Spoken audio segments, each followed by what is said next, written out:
2 hours, the presenters on every news channel were saying injured but expected to make a full recovery, and I have no idea why, but it made me so angry. Inside a sleek, glass-walled conference room in Beverly Hills, the high-powered $1,000 an hour legal team representing Meghan Markle received a catastrophic empire-ending notification. For months, Meghan's lawyers had been meticulously preparing a massive multi-million-dollar global trademark application. They were launching a sprawling commercial lifestyle brand under the name American Riviera Orchard. But the true financial engine of the operation relied on a secondary wave of trademarks, heavily laden with royal association. They were attempting to trademark variations of the Sussex royal branding and most audaciously seeking exclusive commercial rights to the name Princess Lilibet to launch a luxury children's clothing and lifestyle line. They had submitted the paperwork to the United States Patent and Trademark Office, fully expecting the routine rubber stamp approval that usually accompanies celebrity filings. Instead, the lead attorney opened an urgent email from the USPTO Director's Office. The application had not been delayed. It had not been returned for clerical revisions. It had been permanently, unequivocally rejected on a global scale. But the rejection did not come from an American bureaucrat citing domestic trademark conflicts. It was triggered by a terrifying international constitutional injunction transmitted directly from the High Court of Justice in London, executed through the World Intellectual Property Organization. The lawyers frantically opened the attached injunction file, expecting to find a cease and desist letter signed by King Charles III or Prince William. They expected the standard polite legal resistance from the Buckingham Palace Communications Office, something they could leak to the American press and spin as institutional bullying or racist gatekeeping. But when Harry and Meghan looked at the final page of the injunction, the blood completely drained from their faces. The legal document stopping their commercial empire was not signed by the king. It was not signed by the Prince of Wales. It was a heavily redacted 30-year-old divorce settlement from 1996.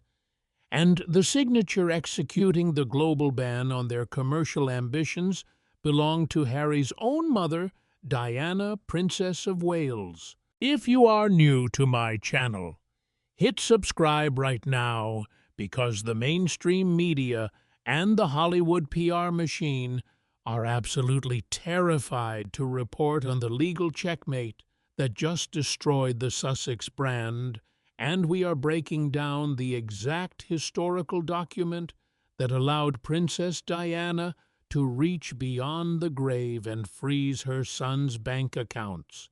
To understand how a 30-year-old piece of divorce paperwork just annihilated Meghan Markle's American business empire, you have to look past the victim narrative pushed by the Sussexes and understand the brutal, uncompromising legal warfare that defined the summer of 1996.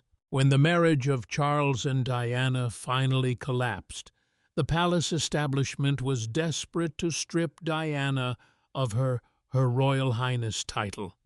They wanted to officially sever her connection to the inner workings of the monarchy and relegate her to the status of a private citizen. But Diana was not going to surrender her title without ensuring that the institution could never weaponize it against her or profit from her departure. Diana's legal team, led by the brilliant and utterly ruthless Lord Mishcon, drafted a divorce settlement that was a masterclass in defensive constitutional law.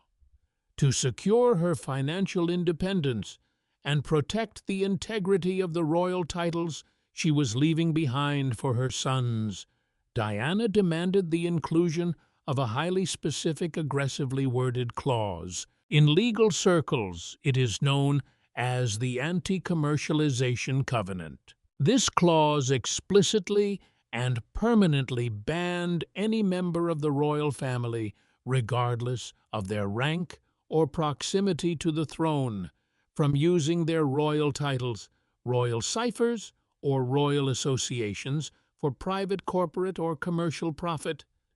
Diana was deeply paranoid that once she was gone, Charles and Camilla would attempt to commercialize the crown's mystique to fund their own private initiatives or enrich their aristocratic friends. She wanted to build a legal firewall around the dignity of the monarchy, and she insisted on a terrifying penalty for violating this clause. The settlement dictated that if any royal member attempted to commercialize their title, the penalty was automatic forfeiture.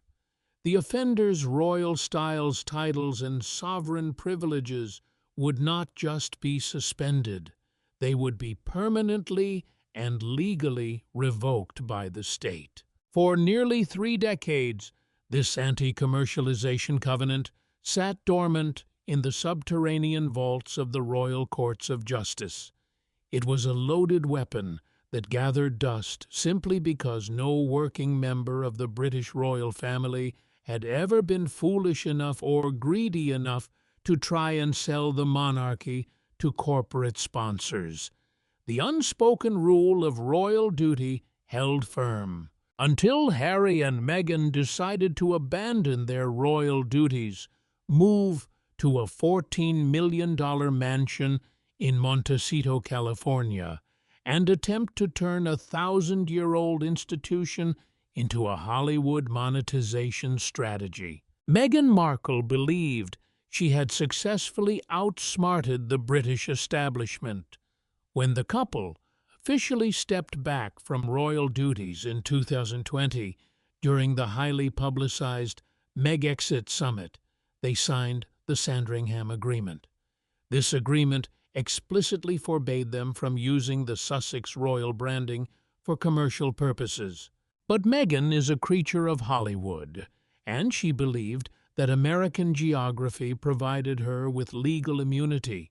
She thought that because she was operating out of California, outside the immediate jurisdiction of the British courts, she could slowly, methodically bypass the Sandringham Agreement by launching American Riviera Orchard and subtly weaving royal iconography into the brand's DNA. She believed the palace would be too afraid of generating negative PR in the American press to actually stop her. She filed a massive wave of global trademark applications, attempting to slap her royal association on everything from cosmetics and home decor to pet food and branded jams. It was a wholesale tacky monetization of the British crown designed to generate tens of millions of dollars in passive income from consumers who were obsessed with royal proximity. But her true overreach, the action that crossed the line from crass commercialism into an unforgivable constitutional violation, was her attempt to exploit her own children for corporate profit, violating the absolute core principle of royal dignity. Meghan's legal team secretly filed trademark applications for the name Princess Lilibet. The intention was to launch a luxury children's lifestyle and clothing brand using the official newly acquired royal title of the king's granddaughter as the primary marketing tool. It was a breathtaking display of hypocrisy and greed.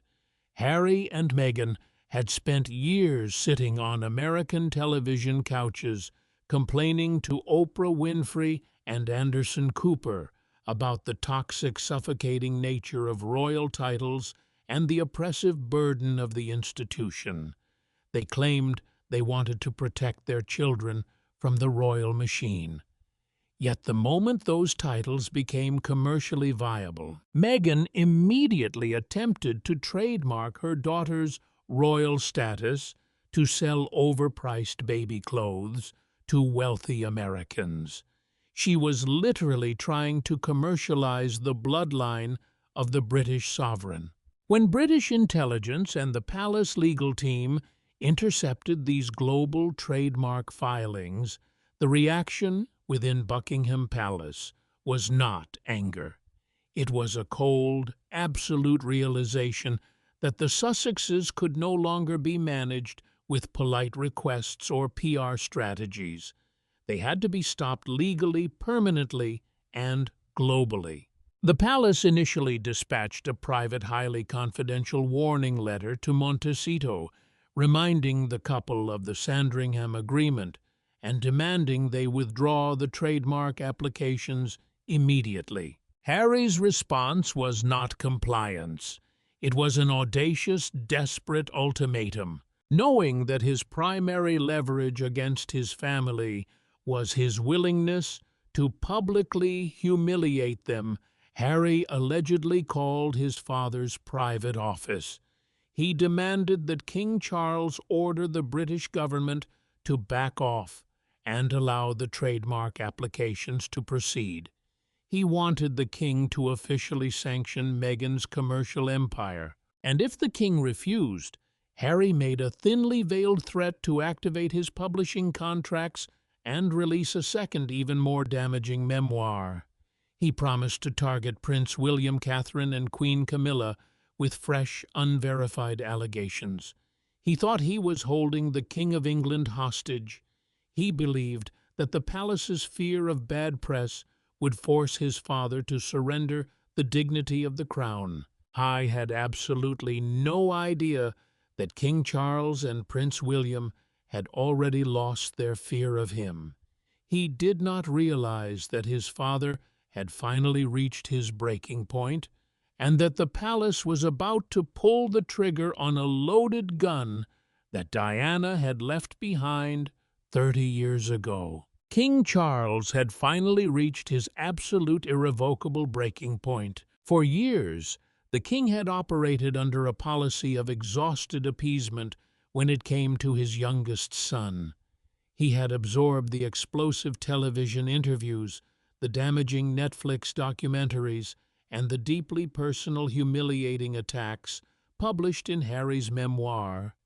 Charles is a man who despises confrontation, and as a father, he had harbored a lingering, desperate hope that the prodigal son would eventually run out of anger and quietly return to the fold. Ordered his communications team to maintain a dignified silence, instructing them never to return fire in the press, believing that engaging in a tabloid war would only drag the monarchy into the gutter. But as Charles sat in his private study at Clarence House, listening to Harry's audacious ultimatum echoing through the secure telephone line, the illusion of a family reconciliation completely evaporated. Harry was not asking for an apology. He was not asking for peace. He was demanding that the sovereign of the United Kingdom actively facilitate the cheap wholesale commercialization of the British crown. He was demanding that the king ignore the exploitation of his own granddaughter's royal title so that Meghan Markle could sell luxury baby clothes in California.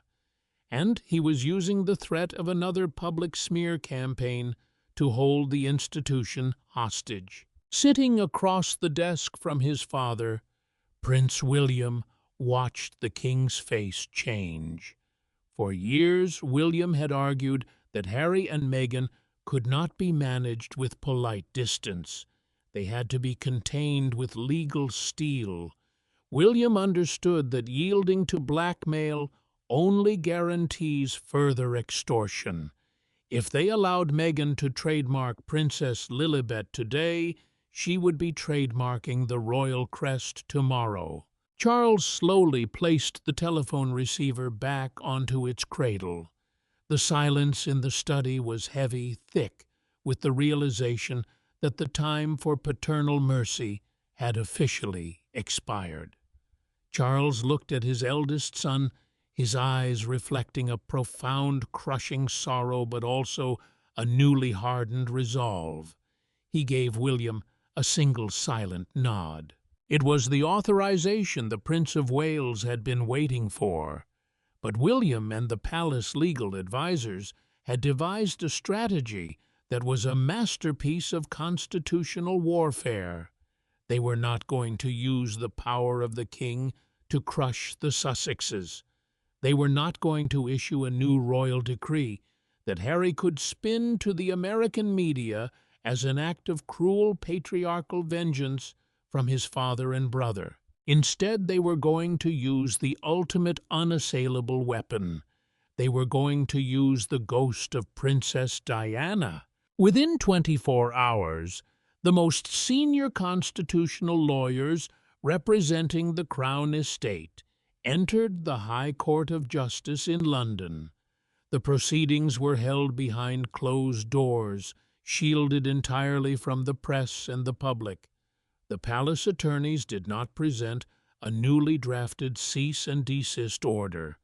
They presented a highly classified, heavily guarded document straight from the subterranean vaults of the Royal Archives, the unredacted 1996 divorce settlement between Charles, Prince of Wales, and Diana, Princess of Wales. The presiding High Court judge reviewed the document, specifically focusing on the Anti-Commercialization Covenant that Diana's own legendary lawyer, Lord Mishcon, had aggressively drafted. The language was absolute ironclad and legally binding across all international jurisdictions recognized by the British state. It explicitly mandated that the commercialization of any royal title style or cipher for private corporate profit would result in an immediate, automatic forfeiture of all royal privileges and legal recognitions. The judge's ruling was swift, brutal, and entirely merciless. Because Harry and Meghan still technically held their royal styles, even if they were not actively using them, they were legally bound by the 1996 Covenant. The High Court issued an immediate global directive. They transmitted a binding legal injunction directly to the World Intellectual Property Organization in Geneva, which holds jurisdiction over international trademark law, including the United States Patent and Trademark Office. The directive was simple. The Crown of the United Kingdom officially contests and permanently blocks any trademark application bearing the names Sussex Royal or any royal styling attached to the descendants of the monarch, citing a pre-existing legally binding anti-commercialization trust. In a matter of hours, the legal shockwave crossed the Atlantic and detonated directly inside Meghan Markle's corporate empire. Back in Montecito, the atmosphere was one of absolute suffocating panic. The rejection from the USPTO was not a minor administrative hurdle. It was a lethal strike to the very heart of the American Riviera Orchard business model. Without the ability to slap royal titles on their merchandise, Meghan's lifestyle brand lost its exclusive aristocratic allure. She could not sell the illusion of royalty if the international courts legally barred her from using the vocabulary of the crown. Investors, who had been promised a highly lucrative royalty-adjacent brand, were suddenly staring at a massive, legally toxic liability. But the true devastating punishment was yet to arrive. 2 days after the trademark rejection, a heavily armored private courier vehicle pulled up to the security gates of the Sussex's $14 million mansion in California. The courier delivered a single watermarked envelope bearing the official seal of the Privy Council. Harry opened the envelope in his private office. It was not a letter from his father.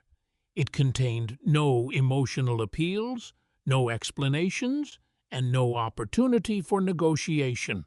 It was a cold, clinical, purely administrative notice of execution. The document formally notified Prince Harry that by attempting to register the title of Princess Lilibet for corporate profit, he and his wife had directly violated the strict terms of the 1996 Anti-Commercialization Covenant.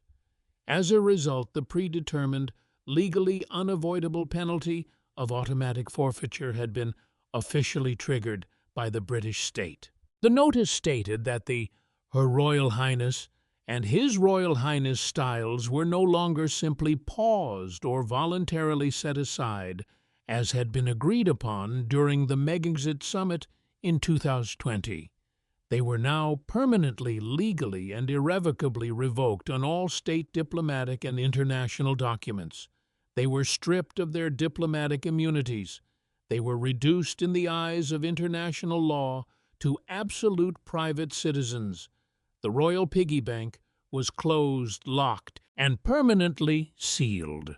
When Harry read the final paragraph, the reality of the situation crushed him with a terrifying, inescapable weight. He saw the referenced clause, he saw the legal foundation of his ruin, and he realized that the architect of his destruction was not King Charles. It was not Prince William.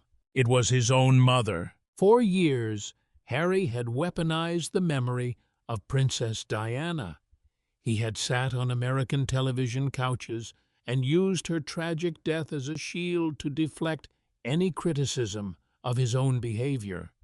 He had constantly drawn parallels between his wife and his mother, claiming that he was fleeing the royal family to protect Meghan from the same institutional machinery that had destroyed Diana.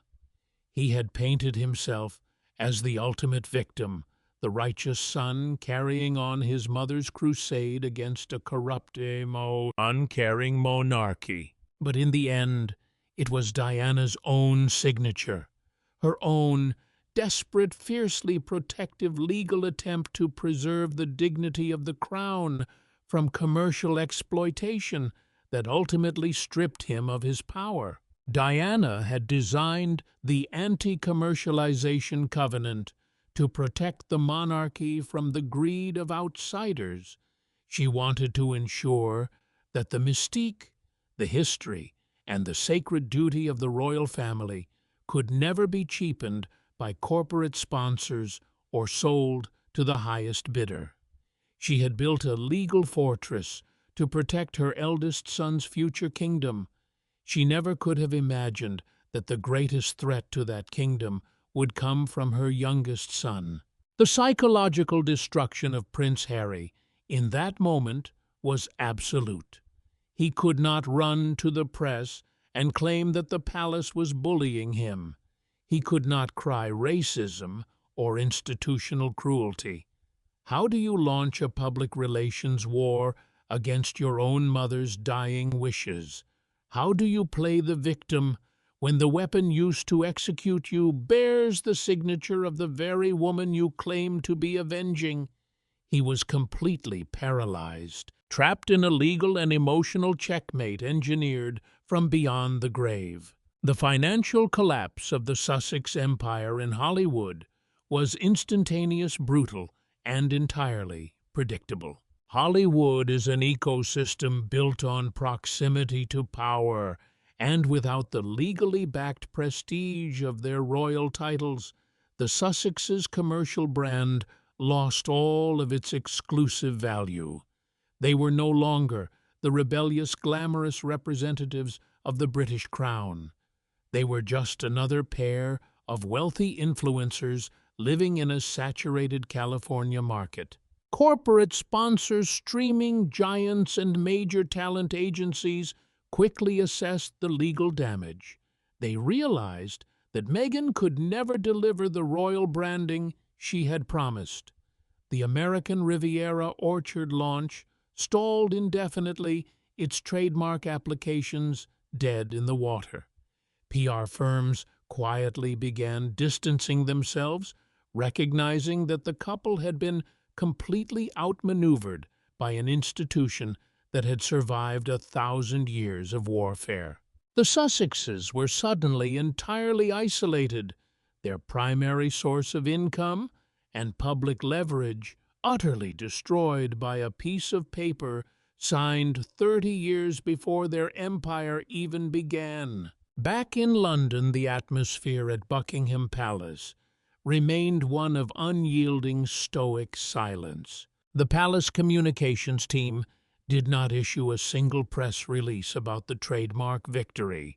They did not leak boastful quotes to the royal correspondence. King Charles and Prince William understood that true power does not need to shout. It does not need to participate in the messy, undignified mudslinging of reality television or celebrity gossip magazines. True power lies in the quiet, merciless application of the law.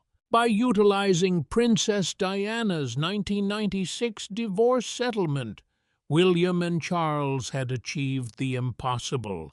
They had permanently neutralized the Sussex threat without ever firing a single public shot.